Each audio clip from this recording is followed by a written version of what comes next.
माजी मंत्री विजय बाप्पू शिवतारे बारामती लोकसभा मतदारसंघात निवडणूक लढण्यासाठी ठाम आहेत. आपल्यासोबत बोलण्यासाठी विजय बाप्पू शिवतारे आहेत. बाप्पू, काय सांगाल?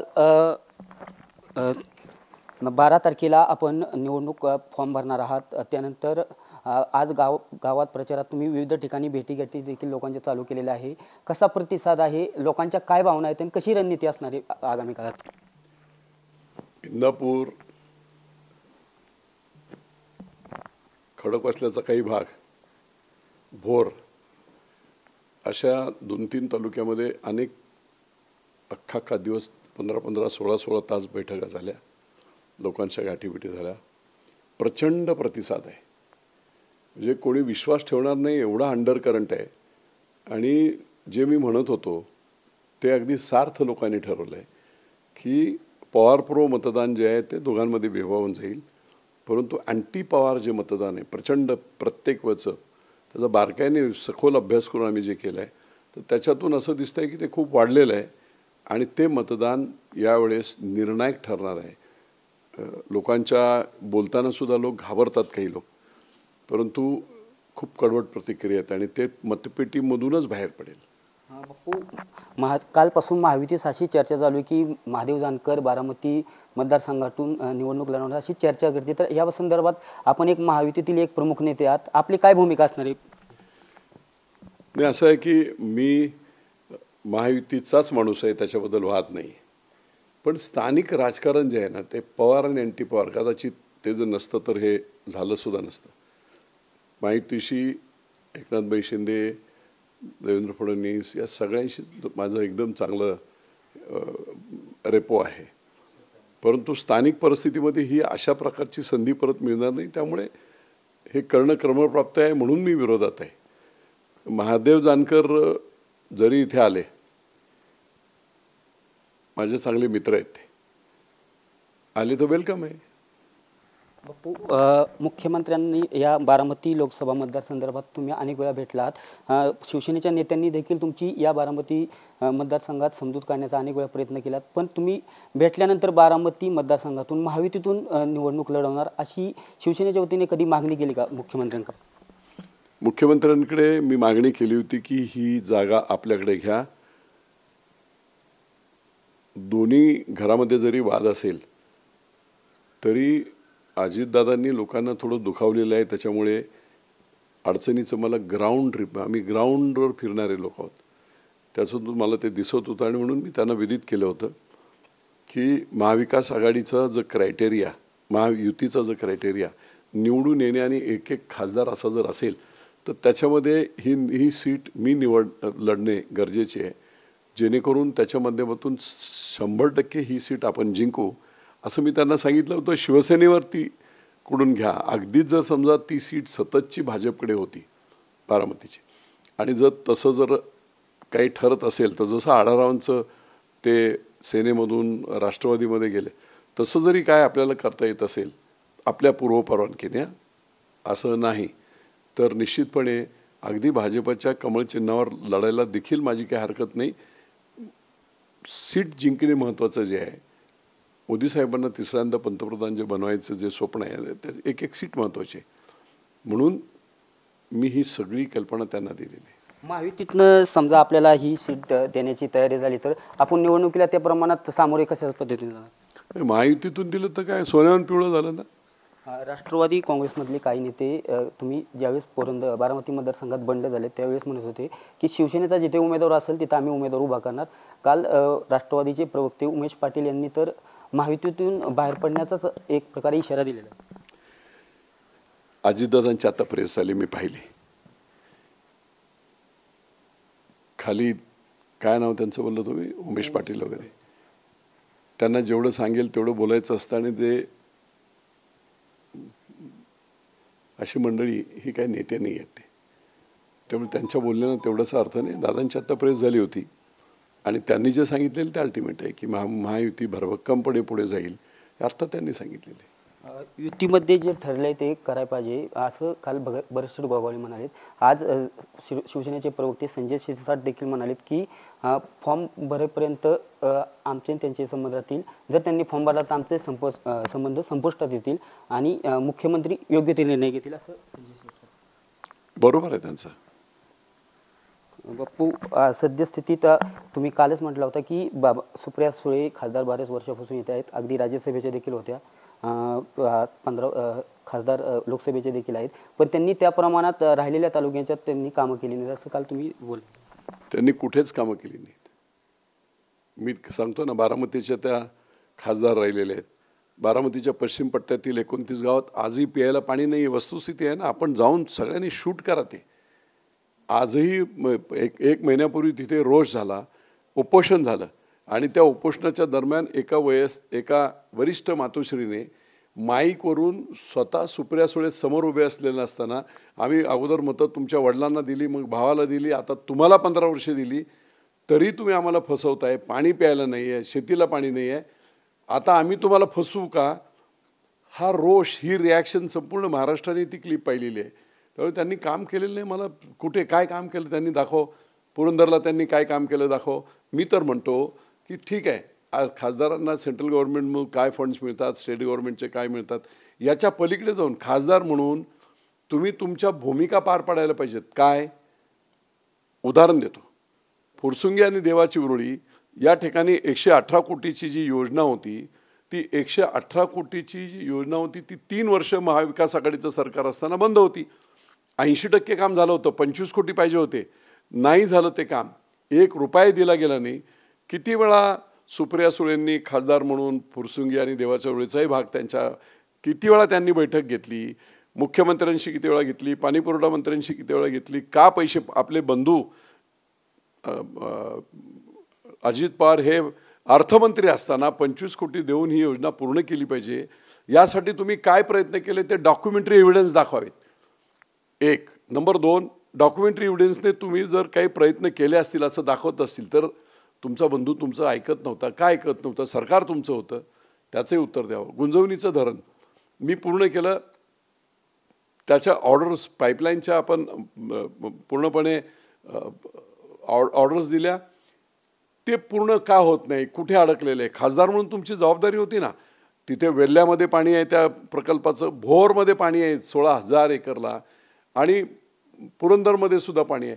मग हे 3 महत्त्वाच्या तालुक्यामध्ये त्यांच्या मतदारसंघातील खासदार म्हणून हा प्रकल्प का रखडतो आहे? मटेरियल येऊन पडलेलं आहे, 1013 कोटीची ऑर्डर आहे, 500-550 कोटीचे पाईप येऊन पडलेले आहेत, मशिनरी सगळे आलेले आहेत, लार्सन टुब्रो सारखी एवढी मोठी कंपनी आहे, मग अडकतंय कशात? जलसंपदा खातं राष्ट्रवादीकडे होतं, जयंतराव पाटील त्यांचे मंत्री होते. मग तुम्ही किती वेळा त्याबद्दल बैठक, ते काम पुढे चालू करण्यासाठी आपण काय केलं आहे? काही भोरमध्ये त्याच प्रकल्पामध्ये 3 उपसा सिंचन योजना द्याव्यात अशी लोकांची मागणी होती, आंदोलनं केली होती. मुख्यमंत्री देवेंद्र फडणवीस असताना आणि मी राज्यमंत्री असताना त्या 3 योजनांना तत्वतः मान्यता देण्यात आली, सरकार पडलं. त्याच्या पुढची जी प्रक्रिया आहे की सुधारित प्रशासकीय मान्यता घेणे, याच प्रकल्पामध्ये त्याचं संपूर्ण समावेश करणे, त्याच्या मंजुऱ्या घेणे, या सर्वासाठी सुप्रियाताईंनी काय प्रयत्न केले हेही त्यांनी सांगावेत. आता काल अजित पवार बोलत होते की माझ्या विचाराचा तुम्ही खासदार निवडून द्या, गुंजवणीचं काम मी पुढे करतो. आज सुप्रियाताई आणि अजितदादा वेगळे झालेत. कालपर्यंत जोपर्यंत 3 वर्ष यांची सत्ता होती त्यावेळी एकत्रच होते ना. सुप्रियाताई म्हणजे त्यांची बहीणच खासदार होती ना, पाकिस्तानचं कोण नव्हतं ना. हे सगळं सर्व ठिकाणी असं आहे. विमानतळ सुप्रियाताईंनी सांगावं की विमानतळाच्या 100% परवानग्या झालेल्या असताना विमानतळ हलवण्याचं पाप कोणी केलं? खासदार म्हणून आपण हे होऊ नये याच्यासाठी पुरंदरसाठी काही काम केलं का तुम्ही? आमचा राष्ट्रीय बाजार खाली हलवला जात होता त्या साखर फॅक्टरीच्या प्रेमायसेसमध्ये, तो हल्ला नाही पाहिजे यासाठी पुरंदरसाठी तुम्ही काय केलं? 1993 साली भोरमध्ये जाहीर सभेमध्ये भोरच्या उतरवली गावाच्या बाजूला 750 एकर जमीन MIDC साठी आरक्षित झाली, शिक्के पडलेले. आता किती वर्ष? 41 वर्ष झाली. 10 वर्षापूर्वीच्या निवडणुकीच्या दरम्यान सुप्रियाताई सुळे यांनी जाहीररित्या सभेत सांगितलं होतं, ही खासदारकी झाली, मी निवडून आले की ताबडतोब 2 महिन्याच्या आत हे जे शिक्के आहेत त्याचं ॲक्विशन भूसंपादन सगळं करून मोठ्या 2-4 कंपन्या आणून इथल्या मुलांना मी रोजगार देईल. मी आता जेव्हा फिरत होतो त्यावेळेस गावातली तरुण पोरं मला सांगत होती. का नाही केलं सुप्रियाताईंनी? बरं, ती MIDC करण्यासाठी सुप्रियाताईंनी किती बैठका घेतल्या त्याचं रेकॉर्ड दाखवं. मग त्यांचं सरकार असताना त्यांचं ऐकत नव्हते का कोण? अजितदादा ऐकत नव्हते का? पवारसाहेब त्यांचं ऐकत नव्हते का? त्यावेळे आज कामाच्या बाबतीमध्ये सुप्रियाताईंना कुठच्याही प्रकारचा मतं मागण्याचा अधिकारच नव्हता. आता काय झालं, घरात दुपळी झाली आणि मग सिंपती मिळाली की पवारसाहेब इतके वयस्कर झालेले असताना अजितदादांनी बाहेर पडले. अजितदादांचे वेगळे त्यांचे काही प्रश्न होते.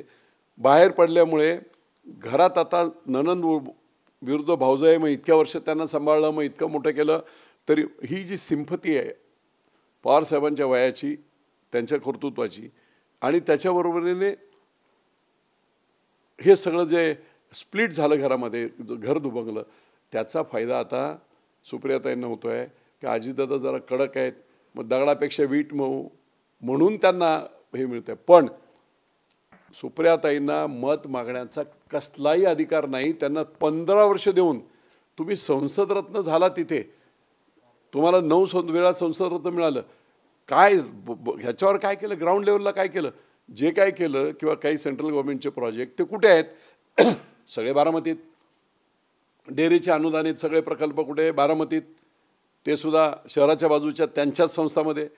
कृषीचे जेवढे प्रकल्प आहेत अनुदानित मोठे ते तिथेच. अंडी उबवण्याचा जो मोठा प्रकल्प सेंट्रल गव्हर्नमेंटच्या याचा तो तिथेच. ESIचीच हॉस्पिटल, अख्ख्या जिल्ह्यासाठी असणारं कामगार हॉस्पिटल, कमी पगार असणाऱ्या कामगारांना सुविधा मोफत मिळाव्यात म्हणून जे हॉस्पिटल आहे ते सुद्धा त्यांनी बारामतीतच केलं. काय पुरंदर किंवा सातारा किंवा तळेगाव चाकणमधला कामगार बारामतीला 125 किलोमीटर जाणार आहे. तिथे एखादा चांगला मोठा डॉक्टर, जगतापांसारखा बायपास करणारा डॉक्टर तिथपर्यंत जाणार आहे, अख्खा दिवस एका ऑपरेशनसाठी घालवणार आहे. म्हणजे निव्वळ स्वतःच मेडिकल कॉलेज तिथेच, वुमन्स कॉलेज हॉस्पिटल तिथेच, सगळं काय तिथेच. त्यामुळे त्यांनी आमच्यावर अन्याय केला आहे. त्यांच्या स्वतःच्या बारामती मतदारसंघातील 29 गावातील लाखो लोकांवर अन्याय केलेला आहे आणि 5ही विधानसभा कॉन्स्टिट्युन्सीमध्ये एकही पैशाचं काम न करता, काय म्हणतात त्याला, आता चुकीचा म्हणजे शब्द परत तो चुकीचा होईल पण मी आता तो वापरत नाही, काही फायदा नाही ना. तुम्ही भारतरत्न व्हा, ते नवरत्न करा आणि काय संसदरत्न व्हा, लोकांच्या आयुष्यामध्ये 4 दिवस सुखाचे कसे येतील, त्यांना आनंद कसा होईल, त्यांच्या संसारामध्ये कसं होईल, त्यांना पाणी कसं मिळेल, त्यांना इरिगेशनचं काय करता येईल, त्यांना आणखी काय मदती करता येतील, त्यांना चांगल्यात चांगल्या हॉस्पिटलच्या सुविधा सर्वांना कशा देता येतील, नोकऱ्या रोजगारासाठी काय करता येईल, असं एकही भरीव कार्य 15 वर्षात राजकीय टीका म्हणून मी करत नाही. माझ्या टीकेला त्यांनी जाहीररित्या कुठेही उत्तर द्यावं किंवा कदाचित मी प्रश्नावली त्यांना पाठवून देतो, प्रश्नावली, त्या प्रश्नावलीची उत्तरं पाठवून द्यावी, मी ती जाहीर करून टाकू किंवा तुम्हीच जाहीर करा. त्यामुळे बोलायला जागाच नाही. अशा प्रकारे वांझोटं कार्य कामाचं नाही आहे. बापू, महायुतीतील सर्वच नेते, प्रमुख नेते असतील की भारतीय जनता पार्टी नरेंद्र मोदींना पंतप्रधान करण्यासाठी राज्यात अगदी 45च्या पार जागा निवड येण्यासाठी प्रयत्न करत आहेत. देशात 400 पार सगळ्यांनी टार्गेट ठेवलेलं आहे. पण महायुतीतूनच असं बंड ठिकठिकाणी झालं. समजा बारामती मतदारसंघात जे बंड होईल, अनेक नेत्यांनी इशारा देखील दिला आहे की राज्यात इतर ठिकाणी बी आम्ही उमेदवार हे करू. पण आज बारामतीमध्ये जे बंड होते याचा फटका मी आत्ता सांगतो तुम्हाला. आता हे माझं तर प्रकरण चालू आहे, सगळ्या चर्चा चालू आहेत, प्रचार चालू आहे. अर्धा तासापूर्वी अजित पवारांची जी प्रेस झाली त्या प्रेसमध्ये अजित पवारांची भूमिका, ते नेते आहेत, राष्ट्रीय अध्यक्ष आहेत त्यांच्या पक्ष, त्यांनी जी भूमिका मांडली ती अल्टिमेट आहे. बाकीच्या कुठच्या प्रवक्त्यांनी किंवा कोणी काय केलं आणि काय करणार आम्ही, त्याला काही अर्थ नाही. महायुती मजबूत आहे, महायुती परफेक्ट आपल्या पद्धतीने काम करेल. पंतप्रधान नरेंद्र मोदींना बनवायचं आहे 3ऱ्या वेळेस, हा देखील टार्गेट त्यांनी बोलून दाखवलेला आहे. आणि त्यांनी हेही सांगितलं आहे तुमच्या मनातील उमेदवार जे कोण असतील ते होतील. त्यामुळे इतरांनी काय बोलले, महाराष्ट्रात त्याचा काय परिणाम होईल वगैरे, मला नाही वाटत काय परिणाम आहे. लोकांना निर्णय घेऊ द्या ना. एका निर्णयाप्रत आता सगळेच जण येऊ की मी काय बोलतो याला अर्थ नाही, ते काय बोलतो त्याला काय अर्थ नाही. शेवटी मतदार राजा ठरवणार आहे. माझ्याकडे तर काय संघटना माझ्या फक्त पुरंदरपुरती मर्यादित आहे. त्या दोघांकडे, अजित पवारांकडे आणि सुप्रिया सुळे या दोघांकडेही प्रचंड ताकदीच्या संपूर्ण फौज प्रत्येक तालुक्यात आहे.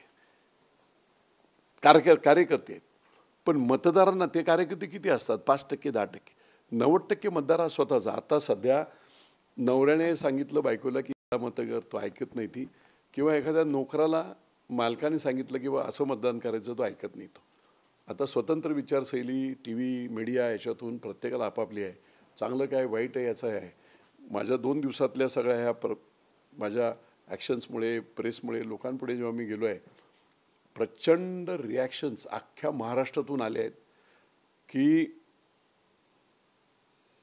झुंडूशाहीच्या विरुद्ध, हुकुमशाहीच्या विरुद्ध जो शड्डू मी ठोकलेला आहे, पवारांच्या विरुद्ध, पवार हे नाव नाही, अख्ख्या महाराष्ट्रात अशा अनेक ठिकाणी घराणेशाही आहेत, त्याच्या विरुद्ध जो शड्डू मी ठोकलेला आहे तो या लोकशाहीतली अतिशय आवश्यक बाब आहे.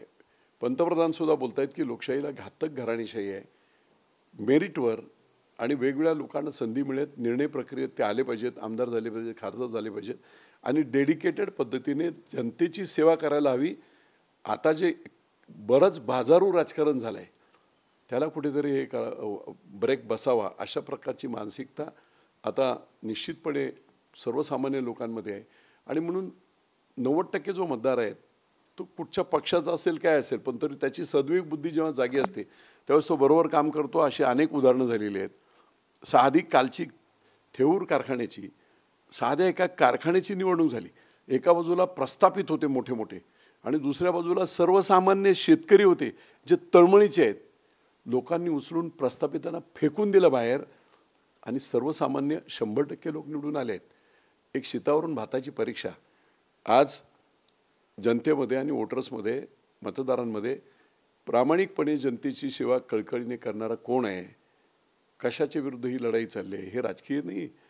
हे एक चांगल्या प्रकारचा माणूस जर समाजाला मिळाला तर त्याच्यातून चांगलं होईल, नवीन पर्व सुरू होईल. आणि म्हणून निश्चितपणे सर्वांनी खेळकर पद्धतीने, मी अपक्ष राहिलो तरी माझ्यावर टीका जाणे त्याने आपापल्या पद्धतीने करावी. इथून पुढे आता मी टीका नाही, मी फक्त लोकांना एकच म्हणतो आहे की लोकशाही पद्धतीने झुंडूशाही आणि हुकुमशाही आणि घराणेशाहीच्या समोर आपण निर्णय घेऊ शकता. आपण अशा प्रकारच्या सगळ्या ज्या काही शक्ती आहेत ना त्या आपण पाडू शकता. म्हणून माझं ब्रीदवाक्य तेच असेल, विजय शिवतारे नाही, आपण ह्या झुंडूशाहीला पाडू शकता, आपण ह्यांना पाडू शकता, आपण ह्यांना देखील पाडू शकता. ही ताकद तुमच्यामध्ये आहे. आणि ते आव्हान करत माझ्याकडे कुठे सगळीकडे काही मोठ्या नेटवर्क नाही आहे, परंतु संपूर्ण मतदाराच्या विश्वासावर मतदार त्यांना जे करायचं ते करतील आणि त्याच्यातून त्यांना योग्य वाटलं तर निश्चितपणे माझा विजय होईल. या थीममध्येच मी काम करतो आहे. बापू, सद्यस्थितीत पवार कुटुंबियांच्यावर आपण टीका जर करत आहे, राजकीय टीका असतील कशी असते, पण जास्तीत टीका अजित पवार यांच्यावरती होती अशी सध्या चर्चा रंगते. आता मी तुमच्यासमोर अजित पवारांची त्यांच्या वागण्याच्या संदर्भातली जी टीका आहे ती माझ्याशी कसे वागले, काय झालं अख्ख्या महाराष्ट्राला माहिती आहे आणि म्हणून ती फक्त रिपीट केली मी. पण आत्ता तुमच्याबरोबर बोलताना सुद्धा आता मी काय सांगितलं की निव्वळ अजित पवार बाहेर पडले म्हणून सुप्रिया सुळेंना संधी मिळते. ते जर बाहेर पडले नसते ना, एकत्र राष्ट्रवादी असती तर सुप्रिया सुळे निवडून येऊ शकल्या नसत्या. इतकी नाराजी त्यांच्या निकर्तेपणावर आहे. त्यांना संधी मिळाली, उलट अजित पवार बाहेर पडल्यामुळे त्यांना संधी मिळाली. अदरवाईज त्यांना निवडून येण्याची संधी कोणी उभा केला असता नाही. ते कोणी, अजित पवार जरी तिकडे एकत्रित असते तरी मी तुम्हाला सांगतो कोणी उभं राहिलं असतं भाजपमधून वगैरे तरी ही सीट यावेळेस निश्चित लागली असते. बापू, महायुतीतून जागा लढवणार आपण मुख्यमंत्र्यांना भेटणार आहात का, की यावरती काय मार्ग काढण्यासाठी काय प्रयत्न करणार आहात का, या संदर्भात चर्चा अजून होणार आहेत का, का जरी चर्चा झाली तरी आपण शेवटपर्यंत याच मुद्द्यावरती ठाम राहणार आहात की मी निवडणूक लढवणार? मी आता परत तेच सांगतो तुम्हाला ना की मी जनतेचा आवाज ऐकला आहे आणि म्हणून तो जो आवाज आहे संधी तर दिली पाहिजे ना. भले मी पडेल पण मी माझं कर्तव्य केलं की मी लोकांना मतदान करण्याची संधी दिली. लोकशाहीमध्ये प्रत्येकाला जो अधिकार आहे तो जर त्यांनी व्यवस्थित जर केला तर मग 50-50 वर्ष त्याच लोकांना एकाच कुटुंबाला मतदान करण्याऐवजी अनेकांना या प्रक्रियेमध्ये येऊन देशाची सेवा, राज्याची सेवा करण्याची, जिल्ह्याची सेवा करण्याची संधी मिळेल. एक टर्निंग पॉईंट आहे. तर हे होते माजी मंत्री विजय शिवतारे. निवडणूक लढण्यावरती विजय बाप्पू शिवतारे ठाम आहेत. आज त्यांनी 2 दिवसापूर्वी प्रचार देखील चालू केलेला आहे. विविध गावात ते भेटी देखील देत आहेत आणि मोठ्या प्रमाणावर लोकांचा प्रतिसाद मिळताना देखील त्यांनी सांगितले आहे. लोकांनी त्याच्या भावना देखील त्यांच्या बोलून दाखवलेल्या आहेत. तरी येणाऱ्या 12 तारखेला 12 वाजता ते फॉर्म भरणार आहेत असं देखील सांगण्यात आलेलं आहे. तरी येत्या काळात कसा प्रतिसाद मिळतो हे देखील पाहणं महत्त्वाचं ठरणार आहे. अथर्व शिरवळकरसह दीपक कापरे, TV9 मराठी, पुरंदर.